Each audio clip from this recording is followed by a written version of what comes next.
Dr. Marcus Kane wiped the sweat from his forehead as he worked in the hot research lab on Kepler 7 station, and the ancient human artifact in front of him looked nothing like what the history books said it should look like, and he had been studying these old things for 3 years now, but this one was different, and very different, and it made his head hurt just looking at it, and the metal was too smooth, and too perfect for something that came from primitive Earth humans who barely knew how to make fire according to the Galactic Council. Rickard Sleeza Morgan walked into the lab, carrying 2 cups of coffee, and she saw Marcus staring at the strange object again. And she knew that look on his face meant trouble, because he got that same look every time he found something that did not match what they were supposed to find. And the council did not like it when researchers found things that did not fit their official story about human history, and everyone knew what happened to scientists who asked too many questions about things they were not supposed to ask. A Booth artifact was small enough to fit in his hand, but it felt heavy, like it contained something important inside, and the surface had markings that looked like writing, but not any writing that existed in the current human languages. And Marcus had spent weeks trying to understand what the symbols meant, and every time he thought he was close to figuring it out, his head would start to pound with pain, and strange images would flash through his mind like memories that were not his own memories. High Administrator Vextel entered the lab without knocking, and his tall blue Zephyrian body filled the doorway, and his forearms moved in the way that meant he was not happy about something. And Marcus quickly covered the artifact with a cloth, because he knew Vextel would not approve of him spending so much time on one piece, instead of cataloging everything quickly like he was supposed to do. And the administrators' large black eyes looked around the room. Suspicious. Marcus told Vextel that the work was going well, and they were finding exactly what the council expected to find, which were simple tools and basic artwork from primitive humans who lived on Earth before the great civilizations of the galaxy discovered them and helped them become better than they were. And Vextel nodded, but his eyes stayed on the covered artifact for too long before he left without saying much more than the usual warnings about staying on schedule. At night, Marcus could not sleep because the dreams came again, and they were stronger than ever before. And in these dreams, he was not Marcus the researcher, but someone else entirely, and he was standing on the bridge of a massive ship surrounded by stars and giving orders to humans who wore uniforms he had never seen but somehow knew belonged to the Earth fleet. And the ship was moving faster than anything should be able to move through space, and the technology was far beyond what the council said humans had ever achieved in the dream. There were other ships too, and hundreds of them, all with human crews, and they were heading toward a battle that would decide the fate of something important. And the man who was not Marcus, but was somehow still him, knew that this battle was the last chance to save the human worlds from something terrible that was coming, and the fear and determination he felt was so real that he woke up with his heart racing and sweat covering his body. Lisa found him in the lab early the next morning, still staring at the artifact, and she could tell he had not slept much. And she asked him what was wrong, but Marcus did not know how to explain that he was having dreams about being someone else in a time that the history books said never existed. And he was starting to think that maybe the history books were wrong about a lot of things the artifact seemed to be calling to him. And when he touched it with his bare hand instead of wearing gloves like he was supposed to do, the pain in his head exploded into something much worse, and the visions came flooding back. But this time they were clearer and more detailed, and he could see faces of people he had never met but somehow knew, and places he had never been but felt like home, and voices speaking words in languages that sounded familiar even though he had never heard them before. Lisa grabbed his shoulders and shook him, because he had been standing there not moving for almost 10 minutes, and his eyes were open, but he was not seeing the lab around him. And when he finally came back to the present moment, he looked at her with an expression that scared her, because it was not the face of Marcus the quiet researcher, but the face of someone who had seen things that changed everything he thought he knew about the world. Marcus picked up the artifact again, despite Lisa trying to stop him, and this time, when the visions came, he did not fight them, and he let them wash over him like a river of memories that belonged to him, but also belonged to someone else. And in those memories he saw the truth about what had really happened to humanity, and it was nothing like what the Galactic Council taught in their schools and their history books and their official records. When the visions ended, Marcus looked at Lisa with eyes that held knowledge he should not have, and he told her that everything they had been taught about human history was a lie, and the Council had not discovered primitive humans and helped them grow and learn and become part of galactic civilization, and instead something much darker had happened. And the evidence was right there in the artifact in his hands, and in the genetic memories that were starting to wake up in his mind. Lisa did not want to believe what Marcus was saying, because believing it would mean that their entire lives had been built on lies, and that the beings they trusted to guide humanity were not the helpful mentors they claimed to be. And the implications of what Marcus was suggesting were too dangerous to even think about, because people who discovered inconvenient truths about the Council had a habit of disappearing and never being seen again. Marcus spent the next few days pretending to work normally, while secretly searching through the old records and data files that most researchers never bothered to look at because they were told those files contained nothing important, and he found strange things that did not make sense according to what everyone believed about human history. And there were references to human colonies that existed in places where humans were never supposed to have been, and dates that were hundreds of years before the Council claimed to have discovered Earth. Lisa watched Marcus work, and she could see that he was changing and becoming someone different than the careful scientist she had known for 2 years, and he moved with more confidence and spoke with authority about things he should not know anything about. And sometimes, when he was concentrating on the old files, his face would get an expression that looked like he was remembering something instead of learning something new for the first time. The records showed references to something called the New Horizons, and it appeared to be a human ship with a captain named Jake Sullivan, and the dates in the files said this ship was active during a time period when the Council claimed humans were still living in caves on Earth and did not even know that other planets existed. And Marcus found more references to human technology and human worlds and human fleets that should not have existed if the official history was true. Vextel started visiting the research lab more often and asking more questions about what they were finding. And Marcus had to be very careful about hiding his real research while showing the administrator fake progress reports that match what the Council expected to see, and he was getting better at lying, which surprised him because the old Marcus had never been good at lying to anyone about anything, but now the words came easily, like he had practiced doing this before Lisa discovered her own piece of evidence when she was going through some damaged data cores that had been marked as unrecoverable, and she found fragments of communications between human settlements that talked about something called the Great Silence and the purge and evacuation plans for getting people off human worlds before something terrible happened to them. And the fragments mentioned Council ships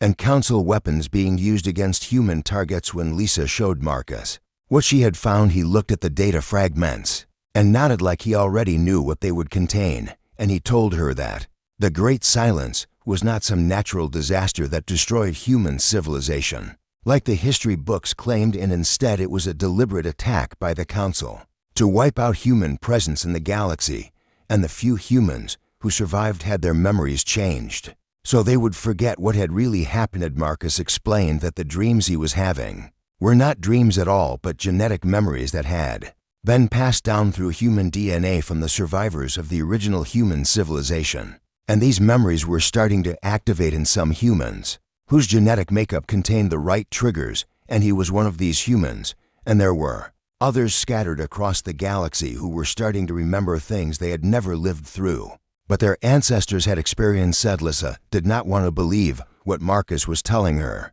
because it meant that the Council had committed genocide against humanity and then covered it up by rewriting history and relocating the survivors to primitive worlds where they would not be a threat. And the Council had spent centuries pretending to be helpful guides when they were actually the ones who had destroyed human civilization in the first place. Evidence kept piling up as they dug deeper into the restricted files, and they found records of human colonies on dozens of worlds that were now listed as uninhabited or occupied by other species, and there were references to human technology that was more advanced than what the Council currently used, and reports of human ships that could travel faster than Council vessels, and human weapons that could destroy entire fleets. Marcus began having more intense visions, and in these memories, he could see the final days of the human empire when the Council forces attacked without warning and destroyed world after world while claiming they were responding to a dangerous plague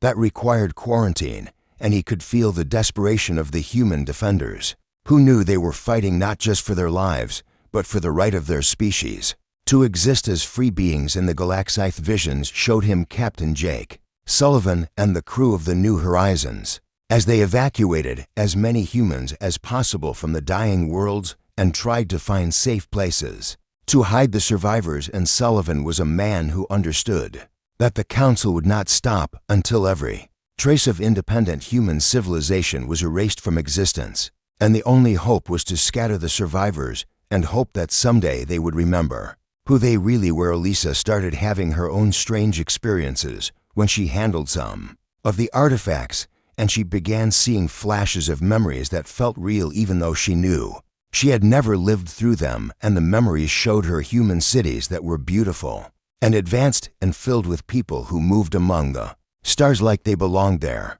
and who worked with alien species as equals rather than as junior partners who needed guidance. Marcus realized that the genetic memories were not random, but were specifically designed to activate when humans encountered certain triggers like the artifacts or the old data files, and this meant that the original human civilization had planned for the possibility that their descendants would someday need to remember the truth, and they had built safeguards into human DNA itself to preserve the knowledge of what had really happened. Edwin Vextel came to the lab unexpectedly and found them working with files that were supposed to be off limits. Lisa quickly closed her data terminal, but not before the administrator saw enough to realize they were investigating things they should not be investigating, and his expression changed to something much colder and more dangerous than his usual bureaucratic annoyance. Vextel told them that their research permits were being reviewed, and they would need to stop all work until the review was complete,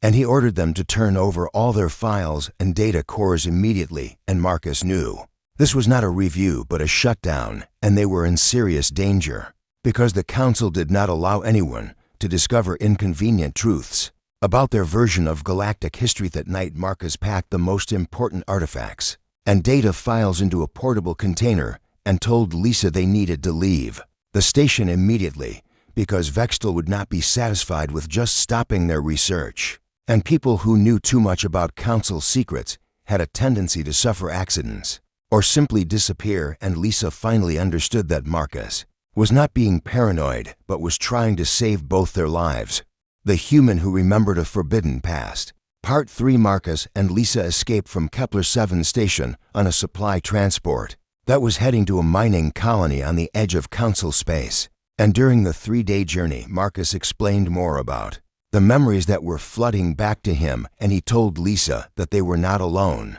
and there were other humans across the galaxy who were starting to remember the truth about their people. And these awakened humans had formed a secret network to help each other and to gather information about what had really happened. During the Great Silenceth mining colony was a rough place where Council authority was weak, and people minded their own business and asked few questions about strangers who paid their bills and kept quiet. And Marcus knew to come here because the genetic memories included knowledge about safe places and hidden routes and people who could be trusted, and he was starting to realize that his awakening memories contained more than just historical information, but also practical knowledge about how to survive in a hostile Galaxian, a bar that catered to off-world workers and smugglers. Marcus made contact with a woman named Grace Coleman, who looked like she was in her 70s, but her eyes held knowledge that seemed much older. And when Marcus showed her one of the artifacts, she examined it carefully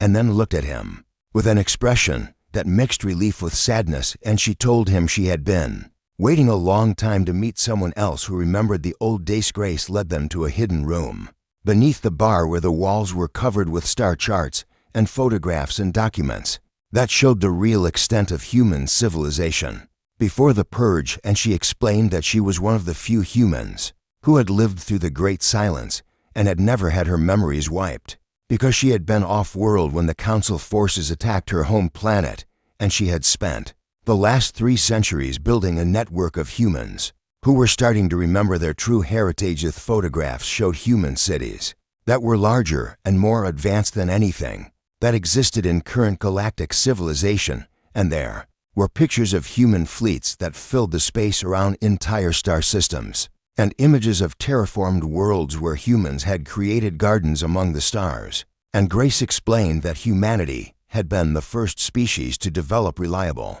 faster-than-light travel, and had been exploring and settling the galaxy for over 1,000 years. Before the Council ever existed, Grace told them that the awakening process was accelerating, and more humans were recovering their genetic memories every month, and most of these newly awakened humans were drawn to seek out others like themselves. And the network had grown to include thousands of people across dozens of worlds, and they were all working together to uncover the truth about what the Council had done and to prepare for the day when humanity would reclaim its rightful place among the stars. Lisa learned that the genetic memories were not the same for everyone, and some humans remembered technical information while others recalled military tactics, and still others had memories of diplomatic negotiations and cultural traditions. And when all these different types of memories were combined, they created a complete picture of what human civilization had been like before. The Council destroyed it and rewrote the history books. Grace introduced them to Ryan Blake,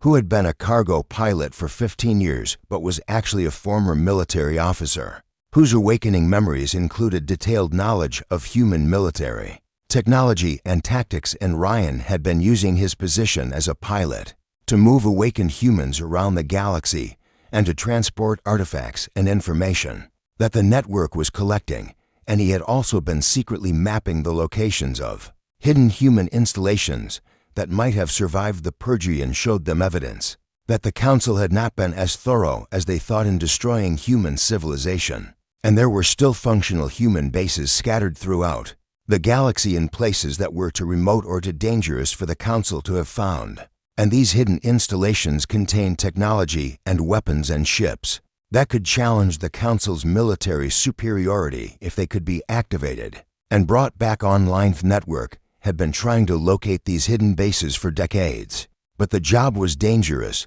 because the Council monitored space traffic and investigated any unusual activity, and several members of the network had been captured or killed while searching for the lost installations. And Grace explained that they needed someone with the right kind of genetic memories to help them find and access the hidden bases safely. Marcus realized that his memories contained information about the locations of several of these hidden installations, and he could remember the security codes and access procedures that would be needed to activate the dormant systems. And Grace told him that this made him incredibly valuable to the resistance movement, but also incredibly dangerous to the Council, because they would do anything to prevent the hidden bases from being discovered. And reactivated network had intercepted Council communications that showed Vextal had reported Marcus and Lisa as dangerous fugitives who possessed stolen artifacts and classified information, and there was now a galaxy-wide search for them,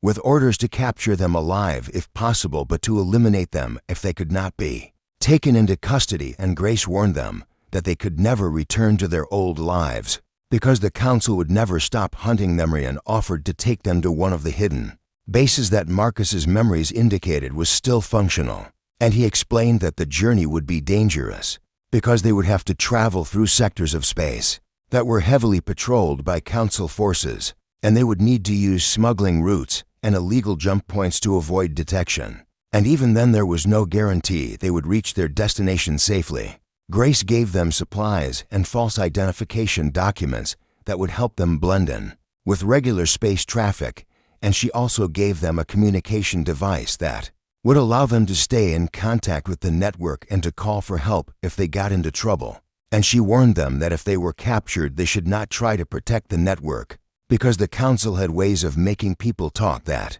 were worse than death. Lisa was scared about leaving the relative safety of the mining colony, but she understood that staying would only put Grace and the other network members in danger. And she also realized that she had become part of something much larger than herself, and that the information they carried could change the balance of power in the entire galaxy, and she was determined to see the mission through, even if it meant risking everything. Marcus felt the weight of responsibility settling on his shoulders because he knew that his recovered memories contained secrets that could either free humanity from council control or get them all killed if they fell into the wrong hands, and he understood that there was no going back to his old life as a simple researcher, because he now carried the hopes and dreams of his entire species and the memory of what humanity had once been and could be again. Ryan's ship was a modified cargo hauler that looked ordinary on the outside, but had hidden weapons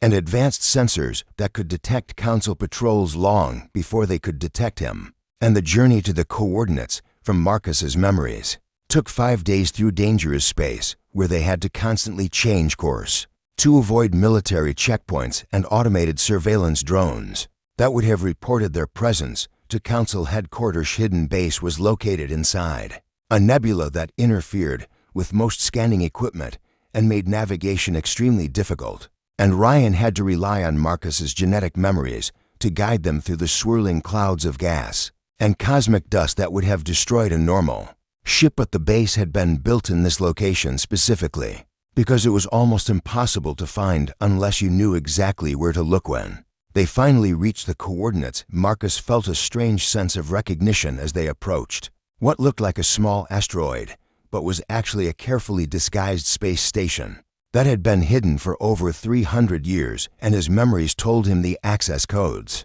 that would allow them to dock safely. And when he transmitted the codes, the asteroid opened to reveal a massive hangar bay that was still fully functional. Inside the base, they were met by Helen Foster, who introduced herself as the administrator of Haven Station, and she explained that her people were the descendants of the original colonists who had built this place as a refuge during the final days of the human empire. And unlike the humans on Earth and other council-controlled worlds, these people had never had their memories wiped and had maintained their advanced civilization in secret for centuries. Shellen led them through corridors that were filled with technology that was far more advanced than anything the council currently used, and she showed them laboratories and manufacturing facilities and computer systems that had been continuously upgraded and improved by generations of humans who remembered what their species was capable of achieving. And Marcus realized that this was what humanity could have become if the Council had not destroyed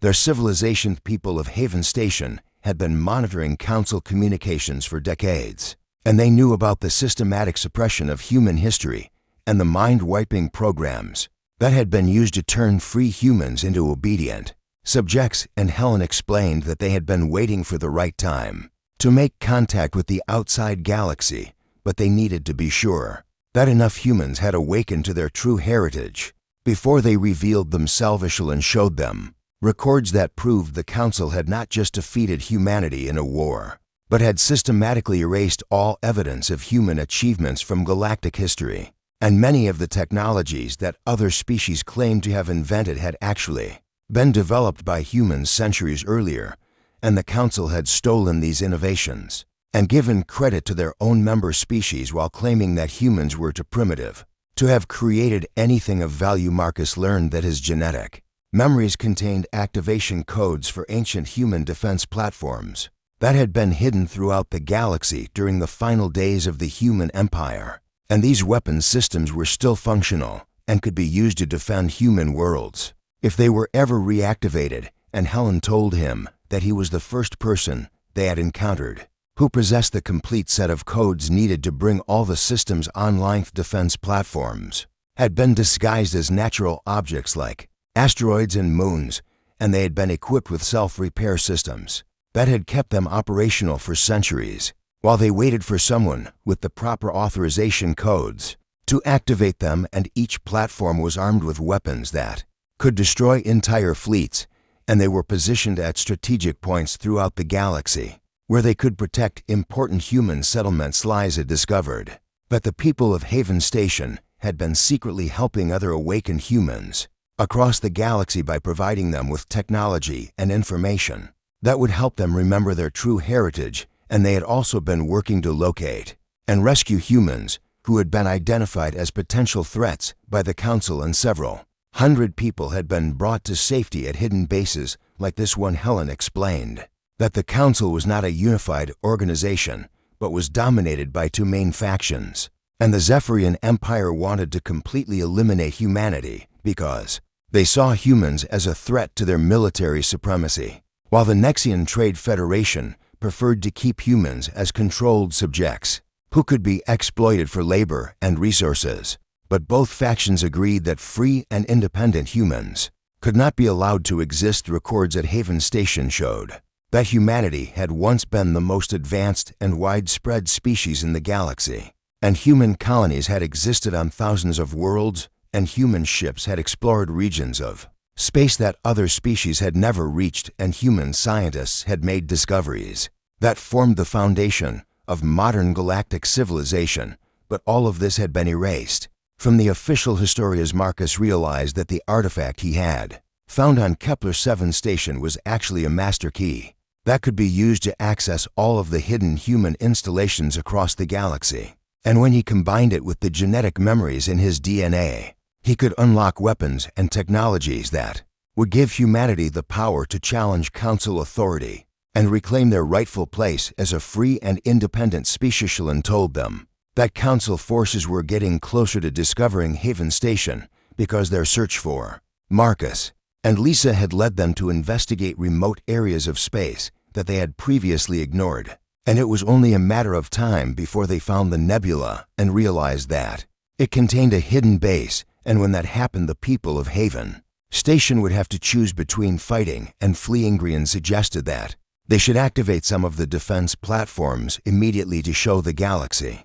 that humanity still possessed advanced military technology, and this would encourage other awakened humans to come forward, and would also force the Council to admit that their version of human history was false. But Helen was worried that premature activation would bring down the full force of the Council military before humanity was ready for a direct confrontation. Marcus felt the weight of decision pressing down on him, because he knew that his choice would determine the fate of his entire species, and if he activated the defense platforms too early, humanity might be destroyed completely. But if he waited too long, the Council might succeed in finding and eliminating all of the hidden bases, and the last free humans in the galaxy would be lost forever. His memories in his mind were becoming clearer and stronger, and he could see the faces of the humans who had built these hidden bases and programmed these genetic memories, and they had sacrificed everything to give their descendants a chance to reclaim their freedom.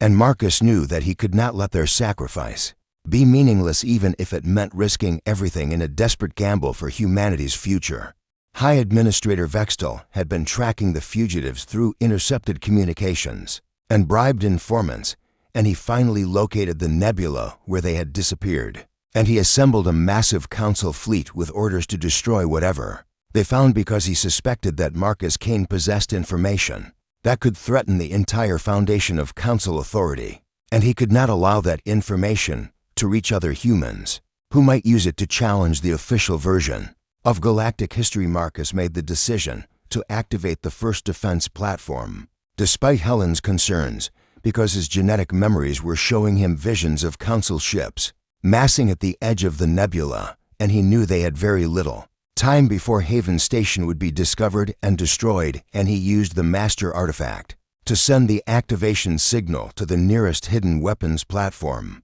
which had been disguised as a small moon in a nearby star system. The activation sent a pulse of energy across subspace that was detected by sensors throughout the galaxy, and within hours every major government and military organization knew that someone had activated technology that was far more advanced than anything currently in use, and the energy signature was clearly of human origin, which meant that the official story about primitive Earth humans was obviously false, and other species began demanding explanations from the Council on Earth and dozens of other worlds where humans lived under Council supervision. The activation signal triggered a massive awakening of genetic memories, and millions of humans suddenly remembered their true heritage and began questioning why they had been taught that their species was young and primitive when they could now recall memories of advanced civilizations. and interstellar empires and uprisings began on every world. Where humans had been kept under council control, the Altarian Republic and the Centauri Alliance immediately broke their agreements with the council and offered sanctuary to any humans who wanted to leave council-controlled worlds. And they also demanded access to the real historical records that would explain how humanity had been systematically erased from galactic history, and several other species began questioning what other truths the council had hidden from them. Vextal's fleet attacked Haven Station with everything they had, but the hidden base was protected by shield generators that were powered by the same technology that ran the defense platforms, and the council weapons could not penetrate the defenses. And when the station's own weapons systems activated, they destroyed 3 council ships in the first exchange of fire, and Vextal realized he was facing technology that was centuries ahead of his own. Ryan Blake led a group of volunteer pilots in ships that had been hidden in the asteroid field around Haven Station, and these vessels used human stealth technology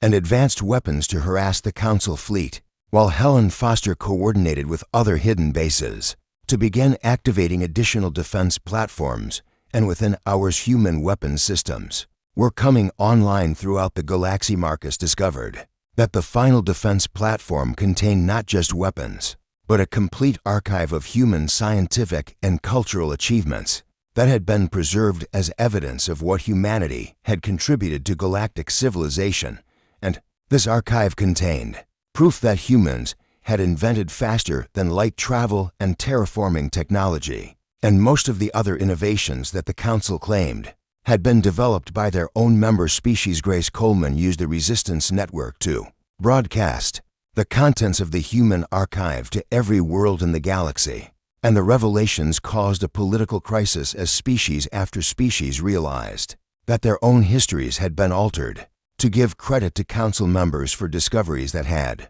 actually been made by humans, and several governments demanded the immediate resignation of their council representatives. Battle around Haven Station intensified as more council ships arrived, but they were met by additional human vessels that had been hidden at other secret bases, and the human ships were faster and better armed than anything the council had ever encountered. And Lisa watched from the station's command center as humanity demonstrated that they were not the helpless primitives the council had claimed them to be. Vextal became desperate as his fleet took heavy losses, and he sent a message to all council worlds, ordering them to begin immediate extermination of their human populations to prevent further uprisings. But many council members refused to carry out these orders, and some actually turned against the Zephyrian forces and began protecting the humans in their territories. Instead of destroying them, the genetic memory awakening continued to spread as more defense platforms were activated,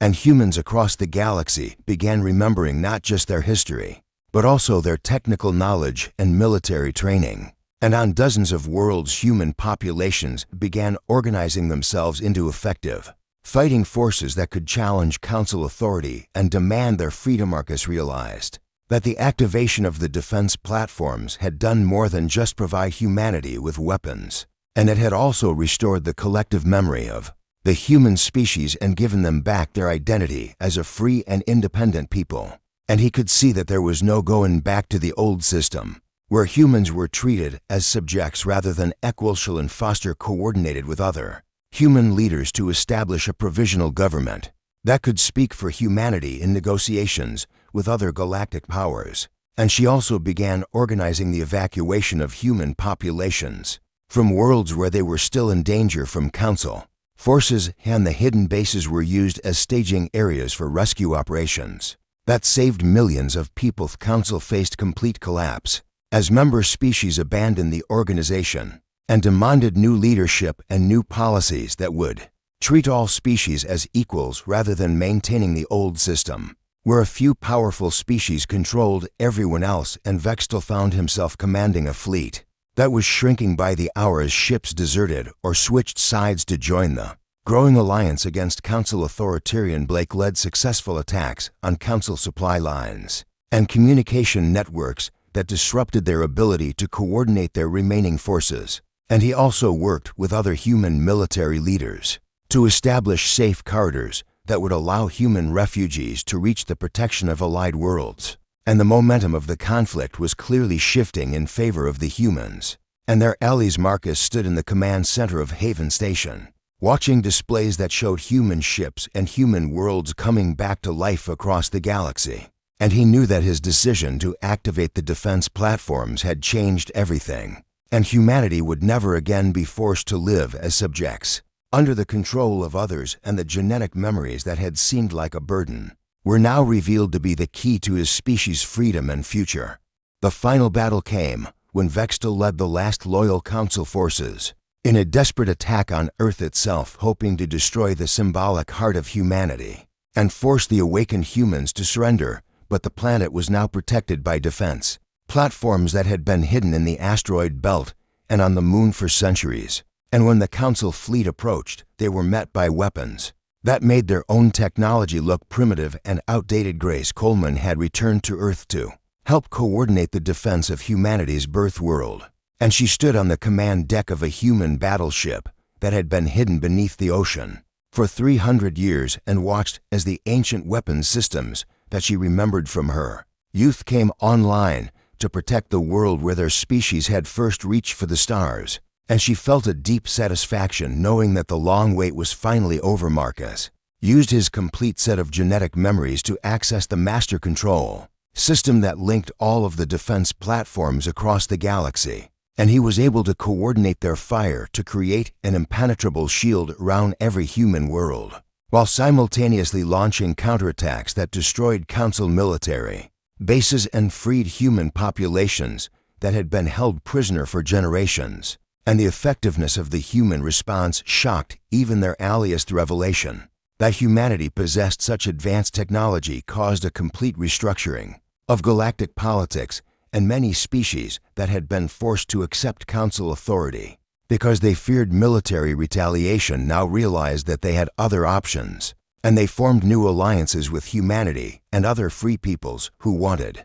to create a more equitable system of government that respected the rights and sovereignty of all species. Lisa Morgan found herself working with scientists from dozens of different worlds to study the human archives and restore the true history of galactic civilization, and she discovered that humanity had not only been the first species to achieve interstellar travel, but had also been responsible for many of the peaceful contact protocols and diplomatic frameworks that had allowed different species to work together. And the Council had stolen credit for these achievements while suppressing their true origins. Helen Foster was elected as the first president of the restored Human Federation, and she worked with other human leaders to rebuild their civilization while also establishing new relationships with alien species based on equality and mutual respect rather than the domination and exploitation that had characterized the Council system. And she made it clear that humanity